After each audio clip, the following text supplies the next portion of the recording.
coming up. We're just 1 metre above the sea. You're floating on a raft made out of sand. It's one of the most beautiful places on Earth, but it's sinking fast. It's a bluebird day and we're knee-deep in water. Meet the ingenious Aussies. Create land for people that otherwise will have no hope. Trying to save paradise. This is the highest tide. It's dry, flood-free. Before it's too late. We're going to lose a nation. That's the end of civilization, end of Tuvalu culture. That's something that we cannot comprehend. Welcome to Extra Minutes, the 60 Minutes podcast. I'm Amelia Adams and I'm joined today by my colleague Adam Hegarty. Adam, thanks for joining us. We've got a lot to get through. I'm always here, yeah. Appreciate that. Tuvalu, it's in the middle of the South Pacific. It's a not a very well-known country and not very well visited either. Tell us a bit about it. Well, the least visited country on the planet, which is interesting to think about it everywhere. Which places you've been, I'm sure. Yeah, what's it like? Tuvalu, incredible place. Just so different. It's very unique bits of its culture. Like just one example out of many. It takes 45 minutes to go from one end of the main island to the other. Oh, wow. Just driving. So very tiny group of 9 islands. Handwritten plane ticket to get there. So little very things cool. like that. You do. So realise. you flew from Sydney? Yeah. Well, no. So you're going to Fiji. Okay. And then it's only about one flight a week that actually goes to the main island of Tuvalu. That's Funafuti, and then it can be about days-long trips on a boat to go to other islands. So we didn't do that. That proved logistically challenging. Yeah. But you get a real sense of how unique this place is and why people want to save it on that main island. Yeah, so not a lot of tourism and understanding why it is the least visited country on the planet. Right. But it does have this very severe threat of climate change. How bad is it?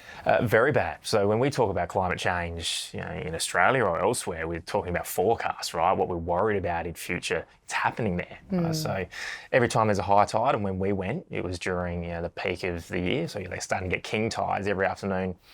Parts of the island, most of the island goes underwater. What does that look like and feel like? Like how quickly does that happen when you say literally the tide rises through the ground beneath you?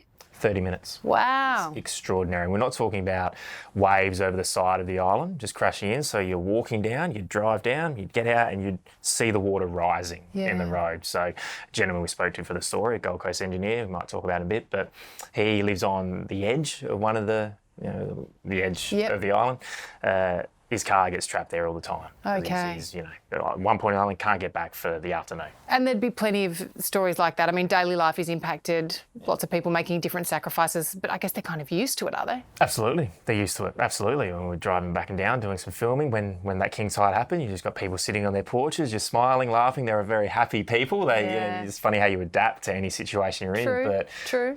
Their yards flood daily. They're worried about the inside of their homes and they know they're probably going to lose it if nothing's done. And what's the timeline on that? Is there a timeline on that in terms of actually the country being underwater? 50 years completely underwater. It's hoped the work's being done obviously extends that and eventually potentially prevents it. But if nothing's done, 50 years underwater. Okay, that's pretty terrifying. So let's talk about that work. There's some pretty incredible Australians helping out. What are they doing? What can they do? It's extraordinary visually as well. It looks like just a sort of bit of sand, a rectangular sand just plonked at the edge of the island or the side of the island.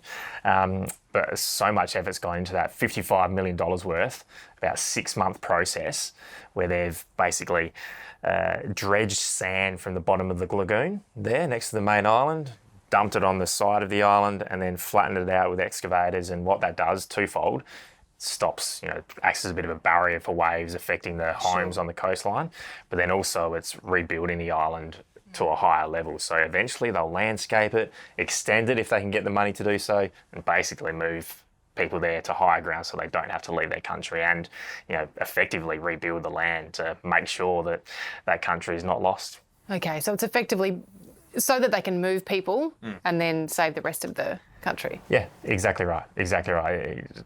When you see it for the first time, it's hard to believe that that's actually work that's already happening. Yeah. Even before I did this story, like I said before, you think of climate change as something, in the future that we have to worry about. But this is they're actually fighting it as we speak and building against it. It's hard to visualise it. What was it like seeing that underway? Yeah, it's just it begins as just mounds of sand. Right. And then it's almost now, you've got a tropical island where it's flooding, and then you just have this dry desert almost. The juxtaposition in the space of metres is just pretty incredible to witness. It's completed now, but it's a pilot, and it's the start of, what could be billions of dollars of work. Exactly right. And how did our Gold Coast engineer end up there? Can you believe that? Gold Coast. He went there because he loves surfing. Right. That's our suspicion. Yeah. But he's got a good story. He talks about being a coastal engineer because he fell in love with the ocean, but then you start working for oil companies and the like, and you just thought, I've got to do something that I actually am passionate about and care about. It's the UN-driven project. It comes from a Green Climate Fund, so he's effectively a contractor for the UN.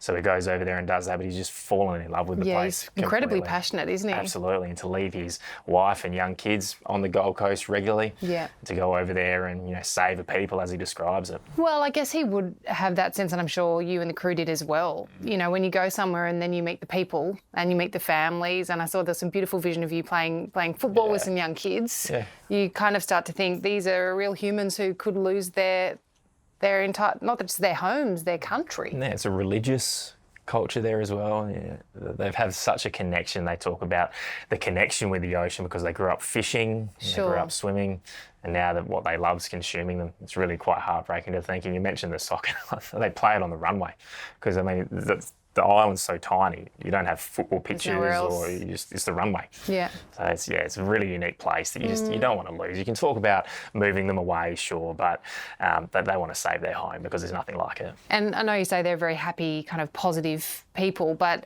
how worried are they? Did you get a sense of a sort of real distress and concern that this is imminent and they're sort of going under? Yeah, there are some laid-back people there, as you'd imagine. I bet. There really are. But when you go down to the core of the issue and you talk to them about it, of course they're worried.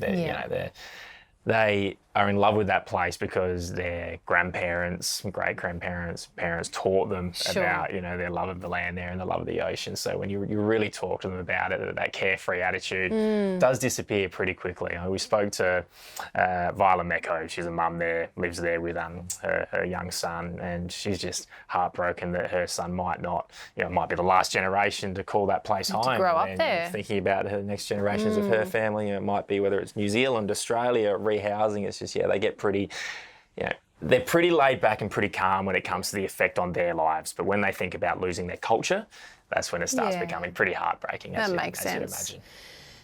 Before we get on to the geopolitical tensions, because obviously there's a lot at play there. Huge.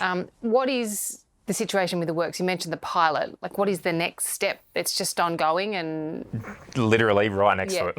Okay. Right next to it. So when you look at it now, there's some extraordinary... They're just plugging away? Absolutely. Okay. But it's so much money. Yeah. It's so much money. So that was $55 million for that.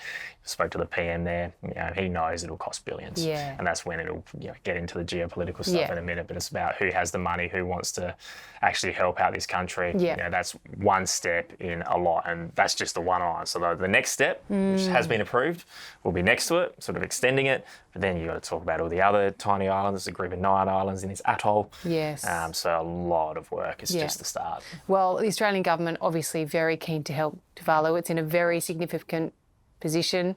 We know our government's very worried about China's alliances in the region and with other smaller countries that, may need us. So we've jumped in to help. Absolutely. Yeah, there's definitely a political backdrop to all of this, of course. And one of the reasons why we started looking at this story is the agreement that Australia signed with Tuvalu. So it's a security pact.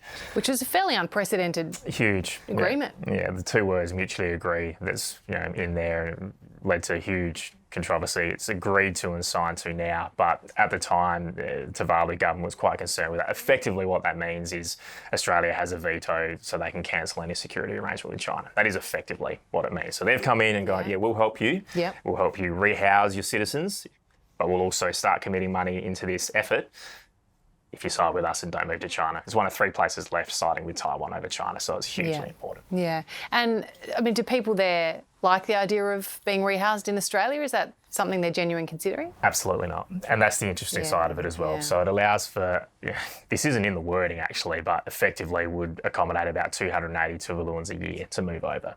It's twofold. like we said before, they don't want to leave their country. Like, we wouldn't want to leave Australia to go live in, I don't know, Japan. Yeah. Unless, But also, they'd rather, the culture's so different. You speak to some of them and they say, if we have to be rehoused, we want to move to New Zealand because it's a similar sort of culture. We'll move to Fiji or something like that. So it's really one-sided agreement on the surface, you would have thought. China's been pretty aggressive, in the past year in signing alliances, security pacts, particularly with the Solomons. They need partners in the region, and our government's very determined to step in and deny them of that where possible. You spoke to the Foreign Minister, Penny Wong. What's her sort of take on all this? Well, her take is Tuvaluans came to Australia for help. Okay. So it's mutually beneficial. Correct. In political speak. Exactly right. Yeah. So obviously, and Penny Wong, the Australian government, do not shy away from the fact that they need a strategic standing there. They need Tuvalu and the 2 other Pacific islands still on side so they can prevent China, getting more influence in that Pacific. The concern, we spoke to the Taiwan Foreign Minister as well, is that China, through its money, through being able to do projects like this quicker and cheaper, they can woo these countries. So Penny Wong talks about it being like shared morals, shared ethics that will keep that tie strong, but when money talks in that region, it's very difficult. But there's a lot more going on here than climate change, isn't there? Absolutely. Yeah, it's a huge, one of the biggest issues facing Australia, facing the region. And even though that is a tiny island, the least visited country, really, really, really important. What's your fondest memory of the shoot there? I mean, it's a beautiful, visually it's a beautiful story. It looks like you had a lot of fun. I know it's hard work. No, it's a beautiful place.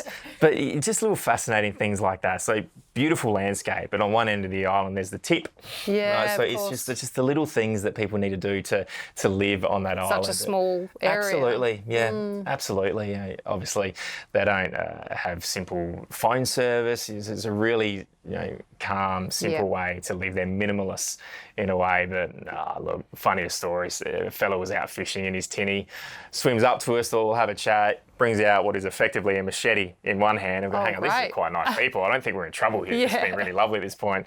And then a fish in his other hand, which is eating like an apple. So that you don't want to lose that. It's just such a unique place where people are still living on the land, culturally, exactly right. And it would be such a shame, the rest of the world is, talking about AI and, progressing in such a manner, but it's just such a nice, lovely, simplistic place that you just surely wouldn't want to lose. And how do the people, what's your sense of how the people see their own future at this point with the work that's going on?